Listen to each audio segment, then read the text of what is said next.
This is Hear Her Sports, the Female Athlete Podcast, and I'm Elizabeth Emery. Today's guest is professional adventure athlete Liz Sampey. She explores the world by bike, ski, packraft, and whatever else is necessary. All this started when she quit her job to make a movie in Iceland. In addition to that trip, she's recently explored Guatemala, Peru, Alaska, and Puerto Rico. She's also a doctor of physical therapy, a coach, and a writer. In our conversation, Liz is honest and open about her fears and limitations. For example, with no shame, she calls herself a slow packer. We also talk about how expeditions fit into her life, what is home, how she creates consistency, even though she never really knows where she's off to next, her fierce commitment to her own growth, and her amazing new project, Rise Aligned, bringing movement and mindfulness to young people. Lately, I've been thinking about the meaning of adventure, so I took a great deal from talking to Liz. I'm also excited to soon share another episode where adventure shows up again, but in really different and also in really similar ways. But meanwhile, let's get started and meet Liz Sampey. You're so full of adventures that it's really exciting for me that you made time to talk. So welcome and thank you. Thank you so much for having me. This is really exciting. I'm very excited to chat with you. I love your podcast. So, thanks. And thanks for reaching out and tagging me on some of your posts recently. Yeah. Absolutely. So you describe yourself as a professional adventure athlete. What does that mean and what does it look like? What does that mean? That's a good question.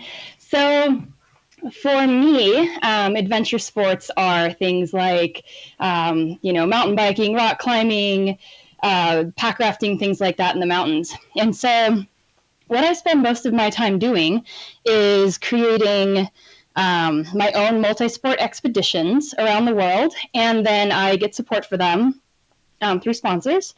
And so my main sports are mountain biking or bike packing or fat biking, and then I combine that with backcountry skiing or ski mountaineering, sometimes alpine running, sometimes pack rafting. And so, I just dream up these trips and I do them all around the world. Cool. That is so cool.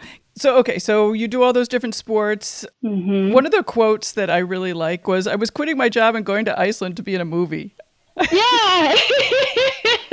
That was my first foray into the expedition world. That was in 2015. I know. And that was such an exciting story. I really recommend everybody go read that, just about how you had made the decision to leave. Yeah.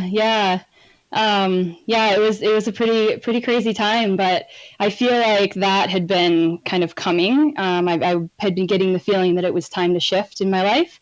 And when that opportunity presented itself, I couldn't say no. So I jumped. Did it feel like a big decision, or was it just so easy because it just felt so right? That's a good question. Yes and yes. I mean, it felt so right for sure. So it was an easy decision in that aspect. I couldn't really ignore everything that my gut was telling me. But at the same time, I picked up my entire life. I had a job in Crested Butte. I was working as a physical therapist full-time in my off season from racing, and then just, kind of limited during the season.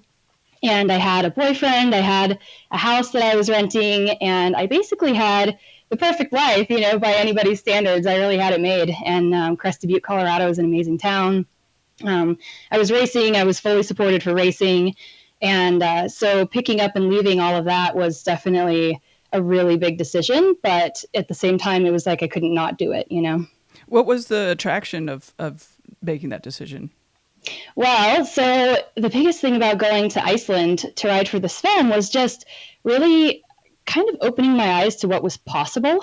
So the filmmaker, Anthony, who his company is called First Tracks Productions, he just had this idea to make this film about fat biking and how, it's revolutionizing the bike industry and you can use it to go places that normal mountain bikes couldn't take you.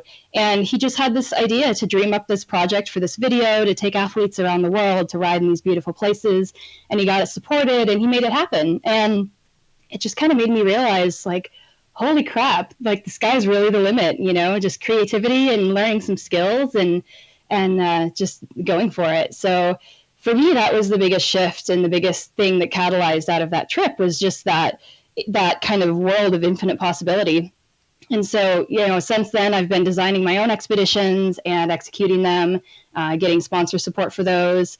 It kind of kicked off my speaking career. So I do public speaking all over the place, and I write for magazines, and just kind of catalyzed my entire life trajectory as it is now. So yeah, it was pretty big. You touched on so many questions that I have for you, but let me ask you. So has it turned out to be what you expected? And if so, how? And if not, how come? Well, I think the craziest thing and the most important thing really is that I went into it without any expectations. I had no idea. I just knew that it was the next right thing to do. When you design your adventures, what are you looking for now, both physically and also metaphorically, I guess? And because I know that that's something that you think about based on reading your website. Mm-hmm. Yeah. So I design my adventures kind of just as they come to me. Like this recent one, it was just an idea that popped into my head while I was driving. And, I really do look for places where I can do multiple things that I love. I mentioned all the different types of adventure sports that I like to combine, and that's pretty much anywhere you can do that stuff. So yeah, I get an idea and I start piecing together a route. And so physically, it's just all the things that I love to do, just incorporating that into the entire trip. And then, for me, adventure is really a catalyst for every other area of my life, personal growth in my career, or my business, or my relationships. And I learned so much about myself and about the world when I'm out there. And, it really doesn't take much to achieve that wherever you go. So yeah, every adventure is similar in those ways, physically challenging, mentally and emotionally challenging, and a learning experience, but, just a little different depending on the different sports that I'm utilizing when I'm out there. Right. So talk a little bit about the trip that you just got back from. So I just completed a circumnavigation of Puerto Rico on as much coastline as I could string together. And I took a fat bike from Fatback. So Fatback Bikes, based out of Alaska, has been a longtime sponsor of mine, and they've been amazing. And they gave me a bike for this trip. And fat tires have a lot of flotation. Most people think about them for snow, but they're also great for sand. And so I was riding on the beaches and stringing together as much beach and coastline as possible. I also took a packraft from Kokopelli, and it's like a real small, like almost inflatable kayak thing that you can roll up, and I put it on the handlebar roll of my bike. And so when I would come to river crossings, I would inflate the packraft and put the bike on the packraft and paddle across the river to the other side. So that way I wouldn't have to go inland to try to find roads to cross the river on. And then I also did some paddling sections out in the ocean, which was funny. I mean, first time I tried to launch my packraft in the surf with my bike on it was just ridiculous. And I looked like a beached whale trying to jump in there and paddle out before the next wave took me down.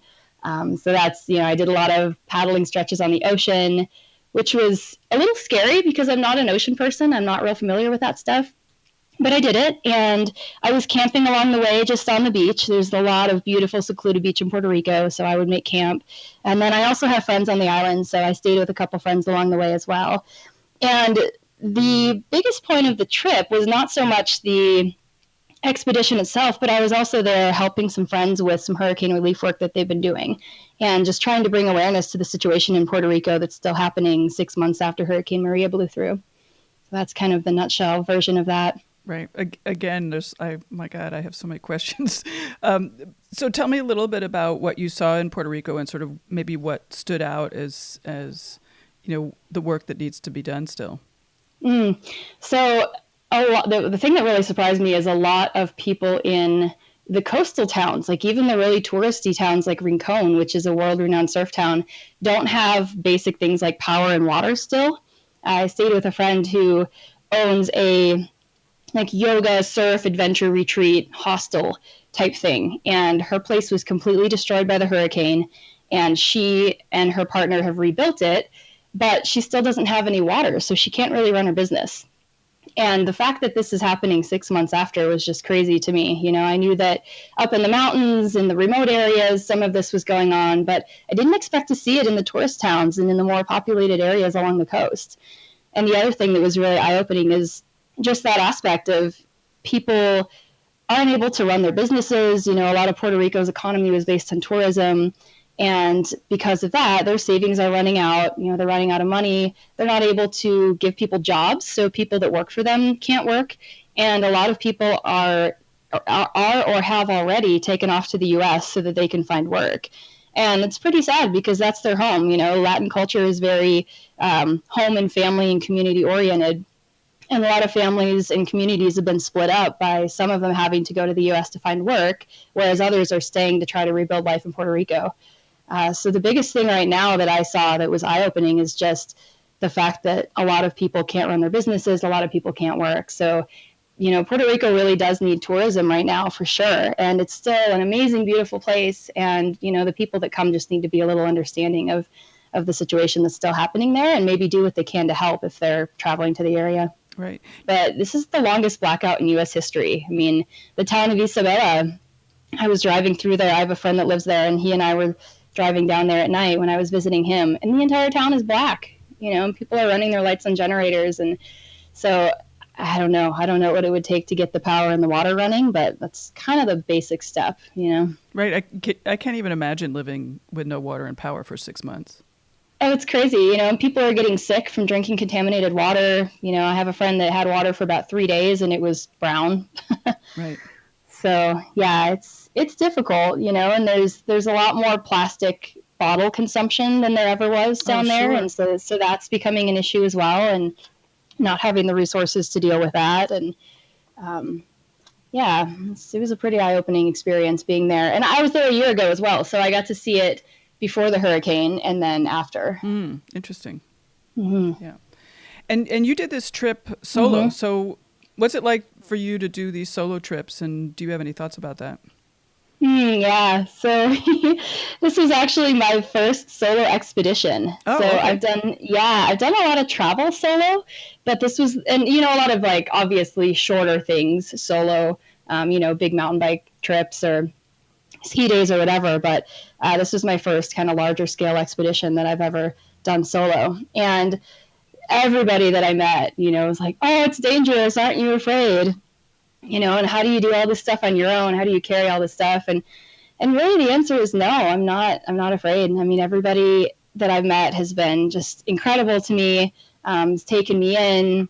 The people that I rode by that were doing the construction on the power lines or the underground lines, would hand me up cold bottles of water and give me fruit and, things like that. And, things can happen anywhere for sure.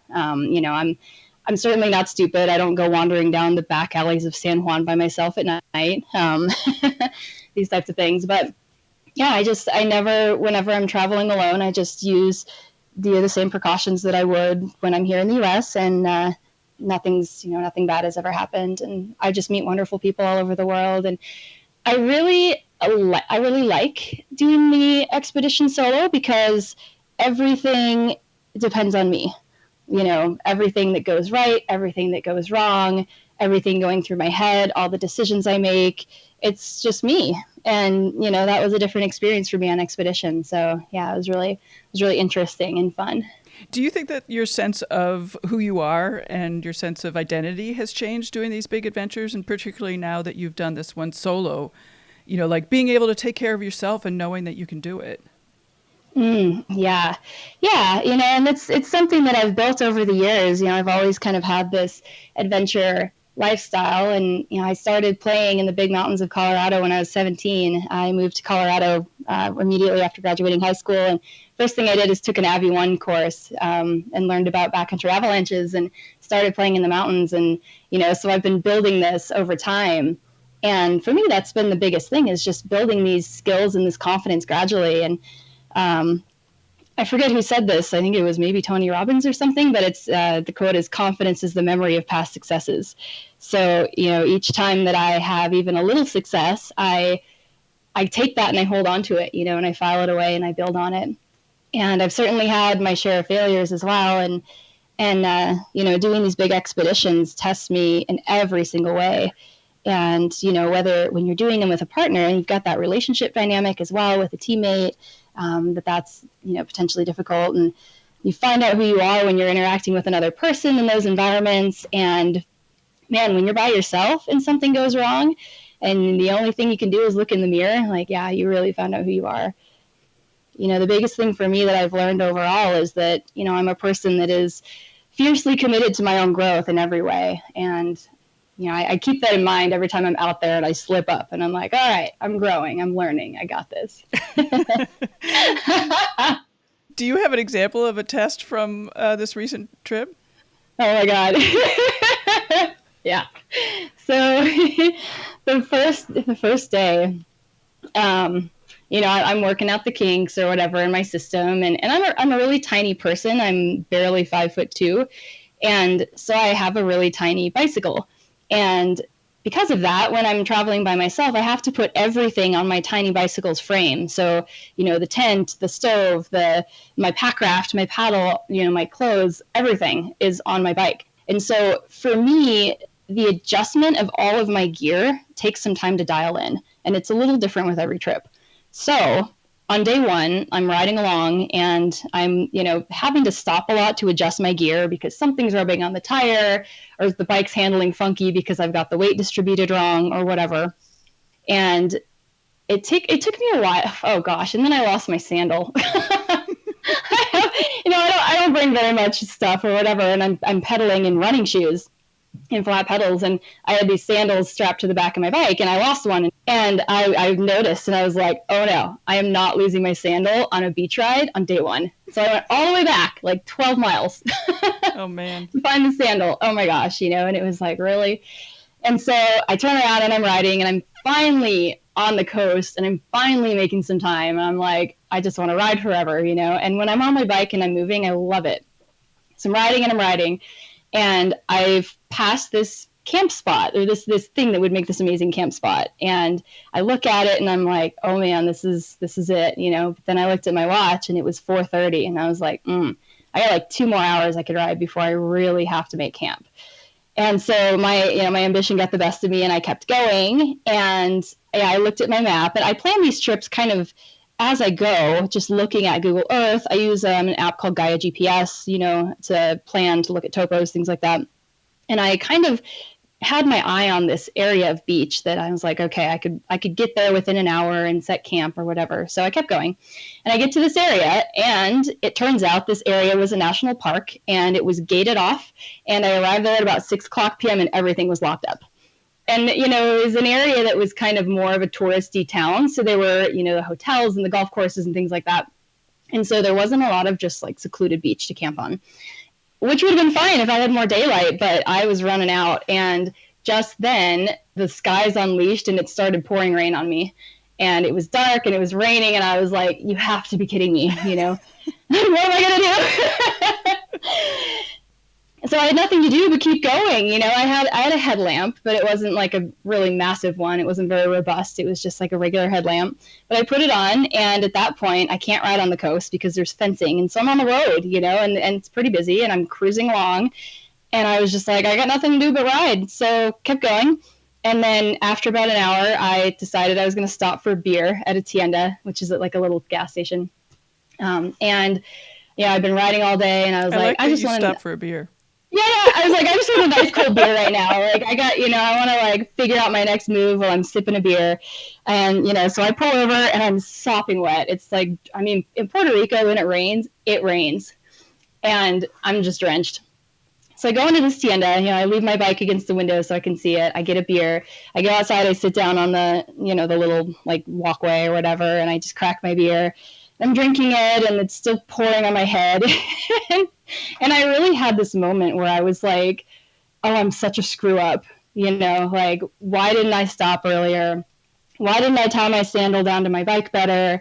Like, why didn't I dial in my equipment before day one? Why didn't I whatever, like all of those things. And I've certainly had moments in my life where I've kind of succumbed to that like negative spiral of thinking and, just letting myself get into this negative thought pattern. But I learned through racing that doesn't serve me ever. Like nothing good ever comes out of that. And so I've gotten pretty good. And I did this in this instance. I just stopped myself in my tracks, and I'm like, okay, what's the worst that could happen? What is the absolute worst that could happen right now? And I was like, well, I could get hit by a car and die. Like, okay, that's possible, but is it likely? No. I've got a good headlamp. I'm good at riding on the road. I'm good at getting out of the way. It's probably not going to happen. So what's the worst that could happen? And the thing I came up with was that, okay, if I don't find a camp spot in the dark and in the rain, I'll just keep riding all night. I'll just pedal through the night. And then, in the morning, I'll find a place to sleep. And then I thought, all right, I can do that. I can pedal through the night. I've done it before. This really is not that bad. Like, I'm not screwed. Life doesn't suck. Like, it's really okay. So I sit there, soaking wet. I'm sipping my beer and I'm just happy. I'm like, yep, the life's good. And right about then, this guy comes up to me and he's, I don't know how old he is, 50s maybe. And he asked me in Spanish if I had a place to camp for the night. And I said, nope. So I'm just going to keep riding and figure it out. And he's like, well, my wife and I own a house down the street and we'd love to host you for the night. Holy cow. And yeah. And he said, he's like, I'm a cyclist. I love to ride my road bike. I haven't ridden much since the hurricane, but, we'd really love to host you. And I said, okay, sure. Thank you. So I followed him to his house. He drove his van slowly. I followed behind on my bike in the pouring rain, again, still pouring. I could barely see his taillights in front of me. And, we went all the way down to the coast, and his house turned out to be this like beautiful big mansion right on the coast. And before the hurricane, he had used it as both a home and as an Airbnb for big groups to come and stay. And I was so shocked to learn that he still had no power and no water in this like pretty ritzy-ish tourist town. And he just kept apologizing to me for not having water. He's like, I'm sorry. I wish I could give you a shower. I wish, I don't have any water. I don't have any electricity. I'm going to plug in my generator so you can charge your phone and your GPS. And, he gave me this like beautiful suite, and I got to sleep in this nice bed and clean my bike and hang my stuff everywhere and get dry. And it was really eye-opening because it was my first real up close and personal glimpse of what is still going on in Puerto Rico. And that blew me away. And then B, just the generosity of people, even under these circumstances. He's apologizing to me for not having water. Right. So, yeah, that day one, it was like, whew, that was a lot on all levels. You mentioned that you are good about sort of, like not getting down on yourself for errors of judgment. Mm-hmm. Are you equally good at, celebrating your success? You talked a little bit earlier about sort of noticing your success. Yeah. That's a great question. Oh, so this is something that I've really had to work on. Through my years of racing, that's really where I've honed all my mental skills that I use in life. And the success part, I really never focused on until very recently. And, with the, obviously, you win a race, you're like, oh, great, I'm standing on a podium, awesome, and that lasts for 5 seconds and then it's over. And I've always been pretty good at saying, okay, what went right during this race? But it wasn't until really recently that I started realizing that, celebrating our successes and really filing away what we did to win, whether that's literally winning a race or just winning whatever you wanted to do, is really important. It's even more important than analyzing the things that went wrong. So yeah, just recently in the past, I would say year or so, I've really been focusing on celebrating successes, even the really small ones. So you talked about competing. Did you like competing? I love it. I love competing. It's so fun. It's now very different though, what you're doing. Yeah. I competed for a long time. I started as a road bike racer, and I literally bought a road bike and started racing the next week. And I was just like, where have you been all my life? It was so fun, just so interesting to learn new things. And the strategy of road racing is really fun. I raced road bikes, all different disciplines, started racing mountain bikes, raced all different disciplines of mountain bikes. And I still race some, I focus on adventure style races, but I only do a few a year. And really what shifted that was Iceland. When I went to Iceland in June of 2015, and I had just come back from a stage race in Guatemala, actually, in March of 2015. And I loved it. It was my first time racing out of the country and loved it. But then, going to Iceland and being in a situation where, with expedition, there's no start and finish. There's no course. Nothing's known, when my first expedition ended up being in Guatemala, and I didn't even know if it was possible to do it. And same with this one, I'm like, I don't know if I can circumnavigate Puerto Rico on a fat bike. Who knows? And so that was the biggest shift, was like realizing that I love the unknown aspect of expedition and racing is more known. So, all of a sudden racing became boring to me after seeing that. That's funny. Yeah, so I still do it because I still do love it, but it's just not my focus anymore. Right. When you do these expeditions, you have no timetable? No, typically not. I mean, sometimes I do. It kind of depends. So my first one in Guatemala, where a teammate and I attempted to fat bike the 5 highest volcanoes in Central America, we had a 3-week time limit on that. And that was because, so I'd been living there in Guatemala that winter, and I was still like very heavily sponsored in racing that year. And so I had commitments back in the US starting April 1st. I was going out for the Pisca stage race. And so, we had that 3-week timetable because I had to get on an airplane and fly to a stage race after the expedition. But I never go anywhere for less than a month, really. So I'm pretty loose with my timetables. And do you have a sense of, how many miles or hours that you'll ride a day? I mean, you must have sort of some sense of how long it will take. I do. Yeah. So this trip was interesting. So I'd never really done any beach riding before. And so, I have such a great network of bike riders and adventurers around the world that I've met. And I really, for this trip, tapped into my network for that. My good friend Greg Mattis from Fatback, he's from Alaska. He does beach trips all the time. So he was a really good resource for me. And I asked him, how far can you ride on the sand? And so for this trip, I just kind of estimated like I could probably ride about 30 miles a day if I was consistently on the coastline. And, I knew that there would be some segments where I would have to get on the road because there's just no coastline. It's like cliffs down to the ocean. And so, on those days I was able to put more mileage in. So I kind of had some idea, and I kind of thought, okay, it's probably going to take me somewhere between like 10 days and like 20 days, just depending on how much I want to explore, how much I get lost, if I get blown out to sea in my packraft, things like that.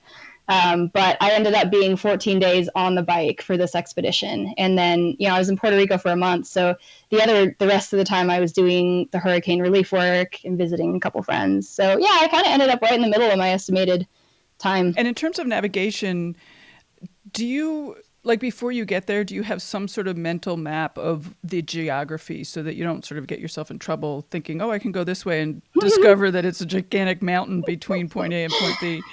Yeah, totally. Yeah, for the most part, I use all my expeditions I've planned using Google Earth and Gaia GPS.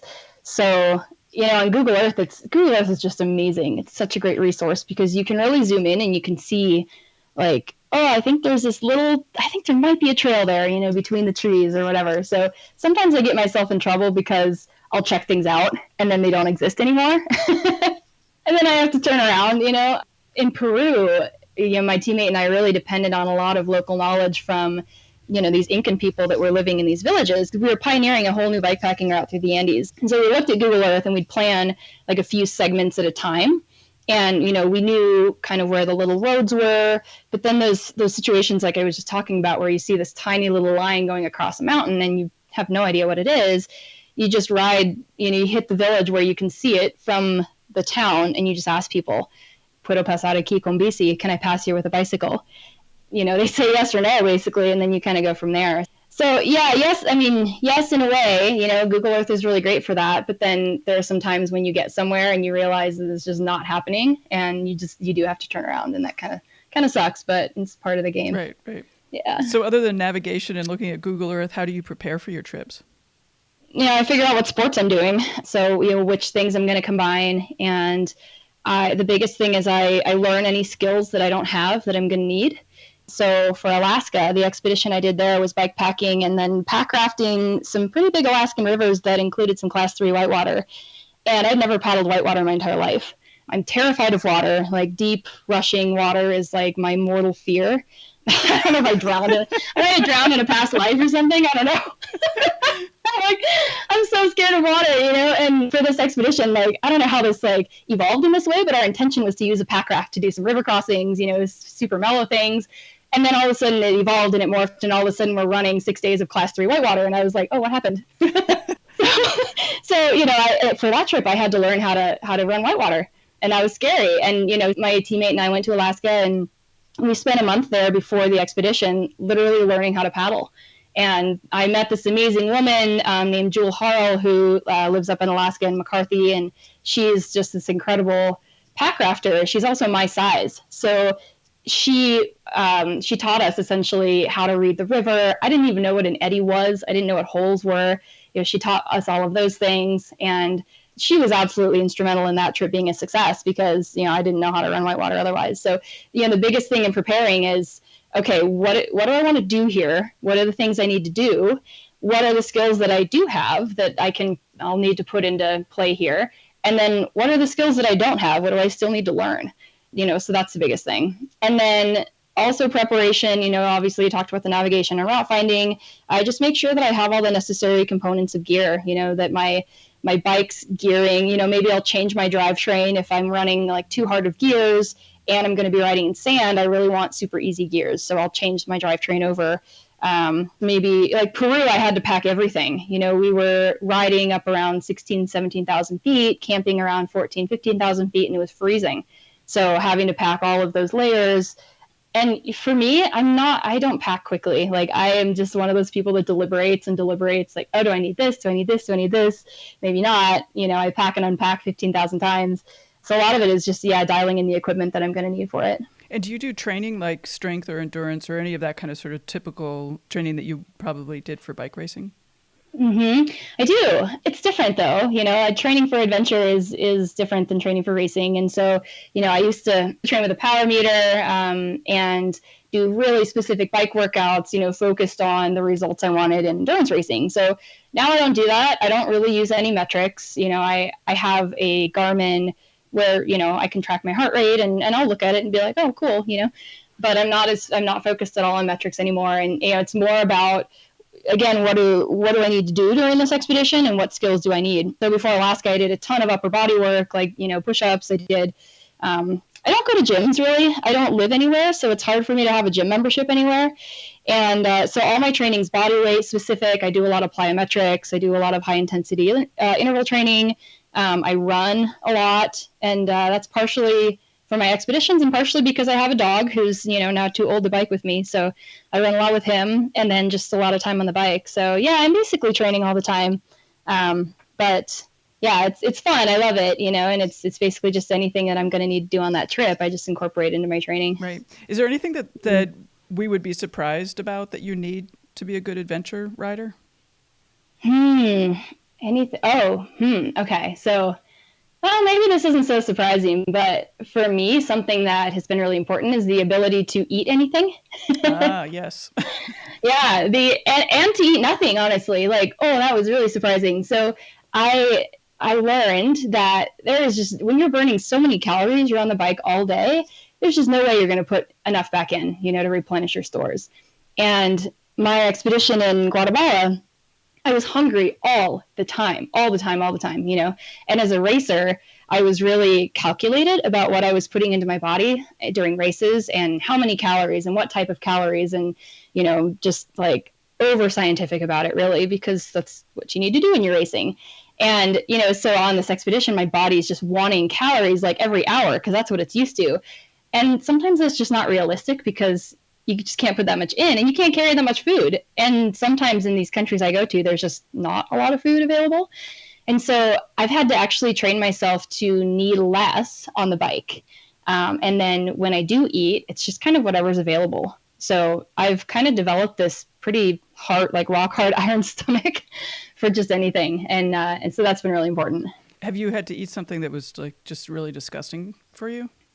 I like pretty much everything. I'm like not very picky when it comes to food. When you eat the same thing all the time, it can become disgusting. So Peru, there were a lot of stretches where we just didn't go through any towns for like 5 or 6 days.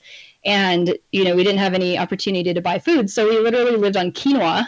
And my teammate was a vegetarian, so he didn't do this. But I also had canned tuna.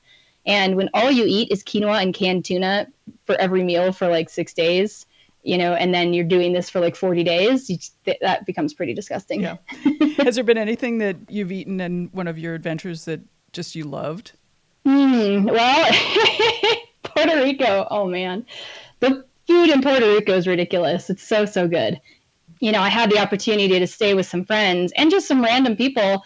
I had this girl who followed me on Instagram contact me and said that she told her old aunt, who's Puerto Rican, what I was doing. And they wanted to host me. They were like, oh, I want to meet her. I want to host her for a night. And so they came down and got me off the coastline, took me to their house in the mountains, and she prepared this like 6-course meal for me and homemade flan. Oh my God. And oh my God. Yeah, right? Like I couldn't believe it. I was like major big stomach after this. So that was amazing on this trip, just getting home cooked meals pretty often from, friends or random people. That was really fun. Just being able to eat some really good food there. Yeah. And meet people who live there too. Oh my gosh. Yeah. Just really great. People are just great all over the world. They want to feed you, they want to house you, whatever, things like that. That's so nice. Yeah. And when you're cooking for yourself, what do you like to eat? Like, what's your favorite breakfast? I ask people that a lot.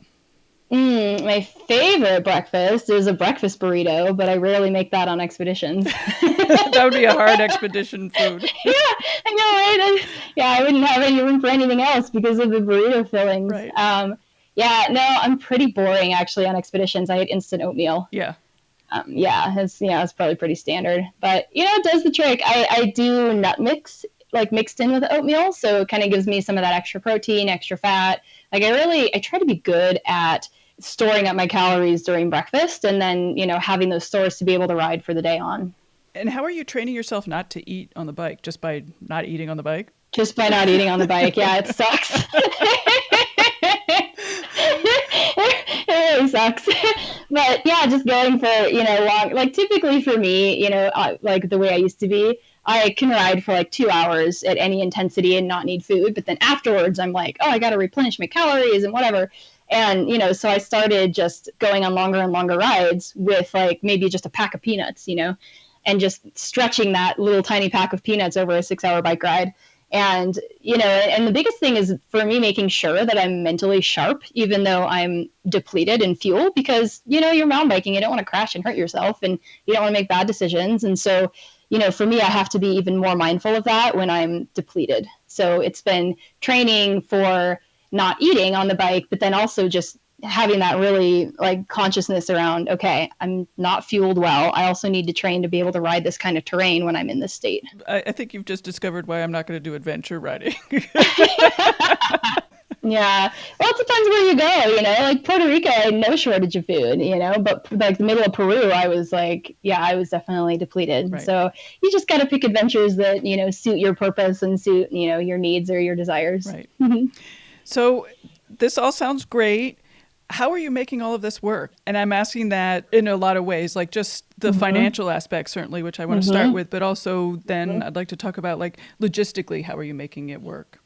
Yeah. So financially, I have a pretty diverse stream of incomes, I guess. So my background is I have a doctoral degree in physical therapy. So, for a long time, I was a physical therapist working in traditional healthcare. And that's kind of like, I love that, but I don't love the healthcare system, but I still love teaching movement. I love, helping people connect with their bodies, things like that. So I've taken my expertise in physical therapy and I've brought that into the online coaching world. So, I coach athletes returning from injury. I coach people who are really wanting to achieve optimal wellness. I coach a lot of adventure sport athletes who are both competitive and non-competitive. Some of them are racing and some of them just want to be able to, feel strong and healthy and fit to do whatever adventures they want to do. So, coaching is a lot of it. I write for magazines. I write for different sponsors' websites. So, my writing is a source of income. Sometimes I do like little writing contracts. So like last summer, I was doing some writing for an online magazine, and that included both writing under my name and also like ghostwriting for some companies. So that, my sponsors support me financially. Some of them are product, some of them are financial, some are both. So part of my income comes from that. And gosh, what else? I do mountain bike skills coaching. So I coach for the Ladies All Ride series. I also coach through my own company, Vital Motion. And so, coaching mountain bike skills clinics is something I can do whenever I land somewhere. And I've got a good enough network at this point that it's pretty easy for me to pick up coaching work wherever I'm at. Yeah, so those are a lot of income streams. And then, I also sometimes do short-term physical therapy contracts. So lots of things make it work financially. Right. And honestly, I'm not rolling in the dough, all these things bring in small amounts of money. And, my expenses are pretty few. I live in a van when I'm in the US. I don't pay rent. I don't pay utilities. I don't have a car payment. I live pretty simply. So I'm able to just kind of focus on making enough money to do what I love to do and keep my needs met. And yeah. Was that an adjustment? Yeah, it was. But it was something that I've been kind of working towards for quite a while. So I used to be, 7 years ago, I used to be a normal person. I was actually married. I owned a house. So, I had a lot of stuff and my husband and I split up and I moved out and I realized how much crap I had. I was like, where did this stuff come from?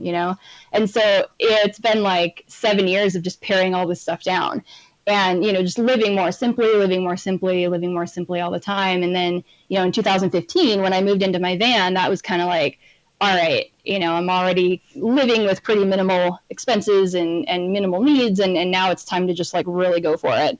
So, I have these really good friends that actually I'm staying with them right now in Grand Junction that have let me use a corner of their basement to put some things in that I, really didn't want to get rid of. And that's really my only home base is this corner of their basement. Yeah. But yeah, everything else is pretty minimal. So it was an adjustment, but it was over the course of a number of years. Right. Do you have a philosophy about stuff and home and, how do you view home? What's your definition of home? I love your questions.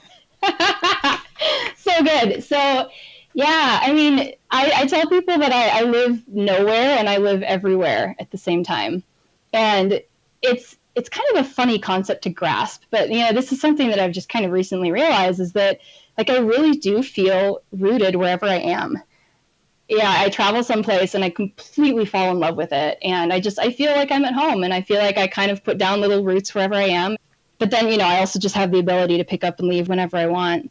A lot of people ask me on these expeditions, especially in Puerto Rico, because I was interacting with more people are you here on vacation? Are you here on vacation? And at first I was kind of yeah, I guess so. I guess, but then after a little while, I'm actually not here on vacation. This is just what I do. This is just my life. I just go places and do things, and then I go other places and do other things and whatever. And I really feel like I'm at home anywhere I go. And I love that feeling. I love it. My guess is that there's very little that's consistent in your life. Is there something that's consistent that sort of grounds you or roots you or maybe that's not even necessary? Oh, it totally is, actually. So I have a really consistent meditation practice. I have a consistent movement practice that doesn't involve my bicycle. I have a dog, actually, that has traveled with me a lot, and now he's older and he stays with friends more recently. But when I'm in the U.S., he's always with me. Previously, when I traveled a lot, I kind of didn't feel grounded as much, and I would start to feel kind of chaotic at times or overwhelmed and these types of things. And I still experience that on occasion.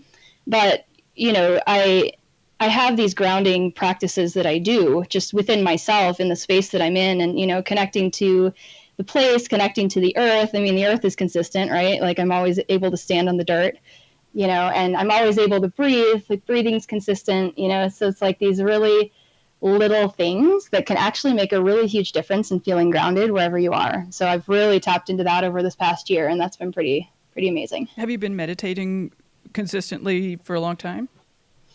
No, not a long time. I've kind of used some elements of riding my bike as meditation in the past. Road biking is really meditative. Oh, I think it's totally your pedal strokes. Oh, it's amazing. Yeah. And you're a cyclist, you get it. Yeah. So that's been a form of meditation for a long time. Mountain biking for me, not so much because it's really dynamic. The terrain's always changing. You have to be really focused on what you're doing. And it's still a state of flow. So in a way it is. But for me, the ability to just literally sit or lay quietly in one place and meditate has been just really developed over this past like 6 months, actually. Yeah, it's pretty new, but I just dove right in. I was like, okay, morning and night every day. Wow. And and it's really been pretty life-changing, actually, and I love it. It's not, I'm not perfect. Like sometimes I'm running in the morning. I wake up too late and I'm like, whatever. But like I always take even just like a little minute to just like check in with myself, like, hey, how'd you sleep? How are you feeling this morning? And just like take some deep breaths. And so even that's a little bit of meditation, even if it's for just like a few minutes. But I typically prefer like 20-ish minutes of meditation and then just like 20-ish minutes of whatever type of movement feels good to me, whether that's like stretching, yoga, dancing, whatever, morning and night. When did you start seeing results from meditating regularly? Like how many weeks had to pass? Because of the point I was at in my life, I was going through some pretty intense personal challenges. And because of that, I just dove in super like full on right away. And so it was pretty quick. I mean, it was within like a week.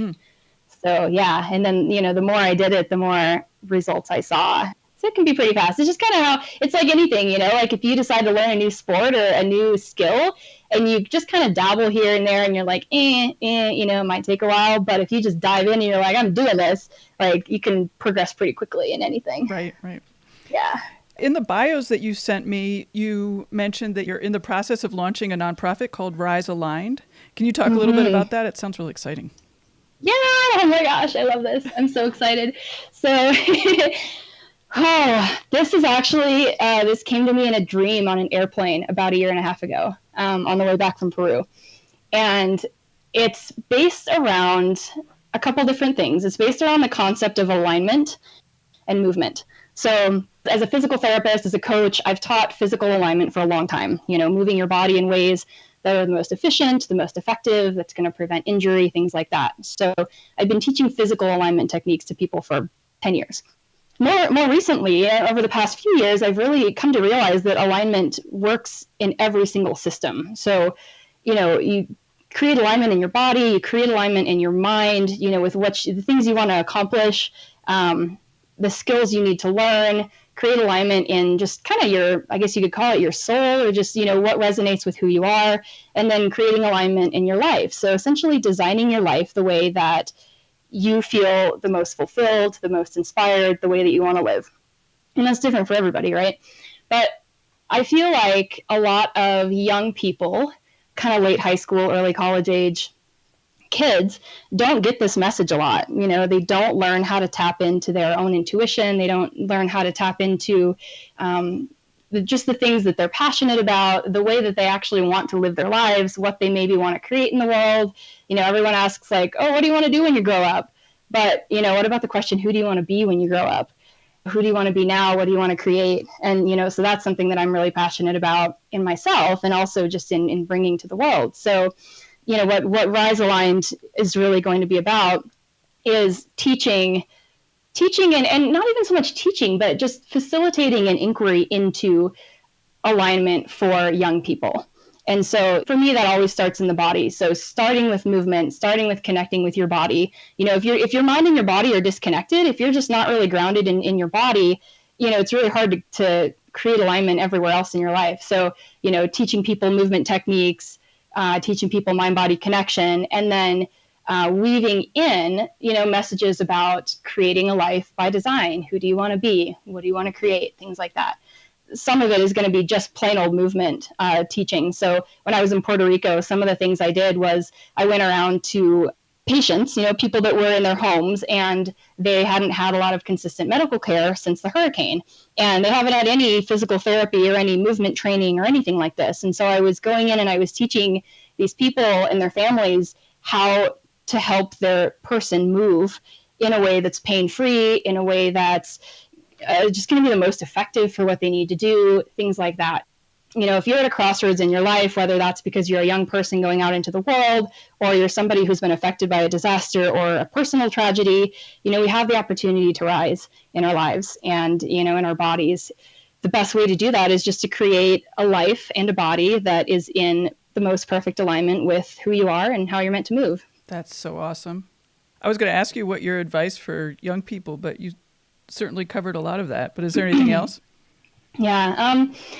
Yeah, that's a lot of it. I mean, for me, the biggest thing is just, I really tell people, and this is what I do, this is how I've designed my entire life, is really connect with how you want to feel, like your deepest desires. Like, do you want to feel nourished? Do you want to feel powerful? Do you want to feel abundant? Do you want to feel inspired? Whatever it is, that you want to feel. And then what are the things that will make you feel that way? What brings you alive? What's your highest excitement? And, just connecting to that. For someone who is really disengaged with that concept, like has no sense of what that's about or has never felt it, how do you sort of bring that to them, or allow them to find it themselves? Exactly. So that's really the key. Is everybody's got all the answers inside themselves. Like, I'm not going to give anything to anybody. My aim is just to kind of to guide a little bit, and so it really goes back to the connection with your body and the ability to quiet our minds. We all have these like minds they're brilliant. Our minds are brilliant, but they're also, we can get into that monkey mind state where, our brain is just blah, blah, blah, blah, blah, blah, blah, blah, and it's really hard to just turn that off. But for me, the best way to do that, and what I tell people to do, is to move your body. I'm sure you get it. Like, how many times have you been out on a road bike ride and you're just moving your body, you're feeling good, and all of a sudden you have this flash of inspiration or insight or something that comes to you that's not like thinking. I'm smartest on my bike. Totally. Yeah. So yeah, I tell people, just get out of your head and get into your body and move in whatever way feels good to you. Whether that's running, biking, yoga, dancing, whatever it is, just connect with your body, and then also create that space to get quiet. So that could look like meditation. For me, it's like, after I've been moving and I've been having these insights or whatever, I'll just create that space after my movement to sit down or lay down and just take some deep breaths and really scan my body and just think, okay, how do I feel right now? Like, what do I need to know? Is my body telling me anything? And just getting quiet and calming that mind is just really the biggest first step, I think, to tapping into being able to feel what you really want, what your desires are, what you want to create, where you want to go. And it's even hard for me. Like, my thing is in the morning, what's my first instinct? Of course, freaking pick up my phone and check Facebook, right? Like everybody.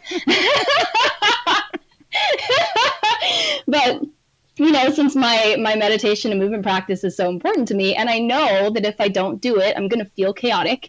Like, I tell myself, do not pick up your phone. I don't let myself pick up my phone in the morning until I've, had my time, and so many people, like, we're so giving, we're such like a wonderfully giving society as humans. And, we want to wake up and we want to feed our children or feed our dog or check our phone, make sure we didn't miss any messages, whatever. We're just always giving our energy out to the world, which is great. But what I've really found is that if we don't fill our own cup first, we can't really actually give to others. So, for me, it's like every morning I'm going to have my time and give my body what it needs for just 15 or 20 minutes before I pick up my phone. And that's a really, really intentional thing. And I've had to work on that.